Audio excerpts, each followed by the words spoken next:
Hi everybody, here we highlight the urolithiasis. Urolithiasis, it is the formation of stone in the urinary tract, mostly arise in the kidney. In 80% of patients, the stones are unilateral. The favored sites are within the renal calyx and pelvis, and also in the urinary bladder. Men are affected more than women. Peak age at onset is between 20 to 30 years. There are several types of the renal stones. These are calcium stone in about 70% of cases, triple stone or stuvite stone about 5%, urethral stone 5 to 10%, cystine stone 1 to 2%, and other causes. Calcium stone consists calcium oxalate or calcium oxalate mixed with calcium phosphate. Why we call it triple stone? Because it consists magnesium, ammonium, and phosphate. There are many causes for the initiation and propagation of stones.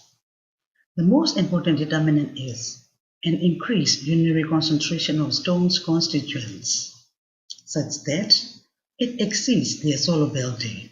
It is called supersaturation. So the factors such as increased concentration of stone constituents, changes in urinary pH, decreased urine volume, and the presence of bacteria, they influence the formation of calculi. However, many other calculi occur in the absence of these factors. So, in this situation, stone formation is enhanced by a deficiency of inhibitors of crystal formation in the urine. So, these are the factors, inhibitors for crystal formation. This table shows the type of the stone and the percentage. Now we focus on each type of stone. Calcium oxalate stones. It is associated in 5% of patients with hypercalcemia, hypercalciuria. For example, patients with hyperparathyroidism, diffuse bone disease, sarcoidosis, other hypercalcemic states.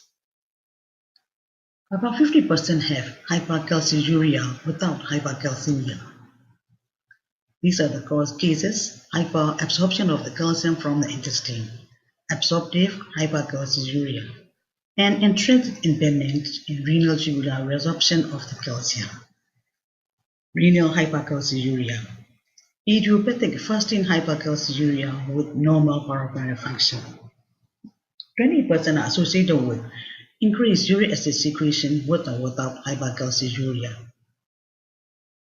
5% are associated with hyperoxaluria, either hereditary or acquired by intestinal overabsorption in patients with enteric diseases. Hypocystruria can be idiopathic or associated with acidosis and chronic diarrhea of unknown cause. This picture shows the gross figure of the calcium oxalate stone. This shows calcium oxalate crystal in the urine. The triple stone or stuvite stones. It is formed largely after infections by urea splitting bacteria, Plasma, Proteus, and other staphylococci. These organisms convert the urea to ammonia. The resultant alkaline urine causes precipitation of magnesium ammonium phosphate salts. We call the Staghorn stone calculi Staghorn stone. It's the largest stone, occupying the large portion of the renal pelvis. This is the stuvite stone. This is a triple stone, Staghorn stone, occupying the renal pelvis. Urethral stone is common in individuals with hyperuricemia, patients with gout, patients with diseases involving the rapid cell turnover, for example, leukemia. Cystine stones are caused by genetic defects in the renal absorption of amino acids, including cystine, leading to cystinuria. This picture shows the cystine crystal in the urine sediment. So, in this case, We also think about the clinical features. If the stone is in the kidney, so a patient is asymptomatic. If the stone it moves around within the kidney or pass into the ureter, patient can feel the some symptoms. So at that point, patient may experience the following signs and symptoms. There is severe pain in the side, back, below the ribs. Pain that radiates to the lower abdomen and the groin. Patient came to you with the pain. That pain is the wave and fluctuating intensity. Pain on urinating. Nausea, vomiting, persistent, need to urinate.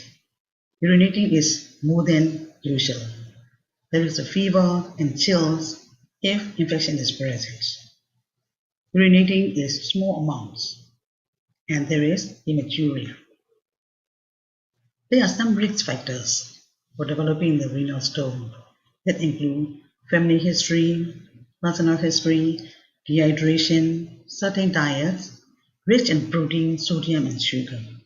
Patient is obese, digestive disease, and surgery, and other medical conditions. In this video, we discuss lightly about the diagnosis and treatment. These are the just treatment options. And regarding the diagnosis, we can do the blood test, urine examination, and imaging. So by doing blood test, it can reveal your calcium and the uric acid level in the blood. For urine testing, 24-hour urine collection may show you are excreting too many stone-forming materials or few stone-preventing substances. Regarding the imaging, these are abdominal X-ray, high-speed or dual energy computerized tomography, ultrasonography, intravenous urography. So the treatment option these are the outline, just outline. Patient present with a small stone with minimal symptoms. So drinking water, pain relief, and medical therapy. Larger stone and cause the symptom. So surgery to remove very large stone in the kidney. Using sound waves to break up stones. Using a scope to remove stone and parathyroid gland surgery. So here in this video, we focus on the type of the stone and pathogenesis. The management, not diagnosis and treatment, are just outlined. Okay, thank you very much for your concern.